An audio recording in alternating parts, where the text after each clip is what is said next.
right? Very carefully see. Very, very, very, very important. Okay. Business rule versus script include. Okay. So whenever, wherever you get a chance to write a script include, always write script include only.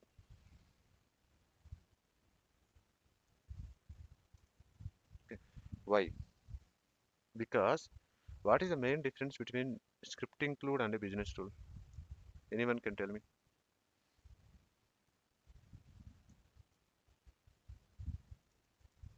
Anyone can tell me what is the display? What is the difference between a script include? Sorry, a script include and a business rule? Especially, I will give you the best thing. Okay, what is the difference between script include or display business rule? Take these two examples that we developed it. Display business will work on while form loading. Hmm, correct. We can get the on change of client script with using script include. Hmm, good. Example like employee name. We can get the user groups Hmm. on change. Okay. So others, please try. What is the difference between display? Okay. What is the difference between business rule and the script include?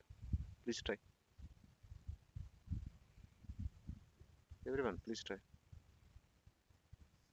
Scripting rule is a bidirectional one, and business rule is a server to client side one. Good. Very good. It will directly. Good answer. What else? Good answers. Two answers are right. What else? Okay. Very carefully see. Script include will not run always. It will only run when you initiate it. Am I right? Script Yes. include function will execute when you only hit it. It's a kind of button. If you call it, then execute it. That's it. But business rule, if you create it on a table, it always runs. If you just put update every incident, if you update any record, then business rule will trigger. If it is display business rule, it's like a mad dog. It will run, run, run, even though you need it, you don't need it. Am I right? So in an organization of 35,000, 40,000 people and a common application like okay an incident table, if you create a display business rule, every time when a user opens the incident form, the display business rule runs, even though you are using those values or not. Am I right? Yes or no? Yes. So now writing a script include is best practice or a business rule is the best practice? Script include. Business rule. Script include. Business rule is best practice. Okay. Scripting. How come business rule is the best practice, ma? What is the meaning of best practice first? By the way, the script include is the best practice. Why is because you you run the function, okay, when only you need it. Unnecessarily, we don't, okay, put more efforts on the system to run unnecessarily.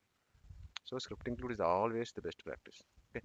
So one of the best practice in ServiceNow scripting is use functions. Okay. So use functions refers what? Where you see functions? Script include. In script include only we try to put a lot of functions. Okay. So avoid global business rules. Okay.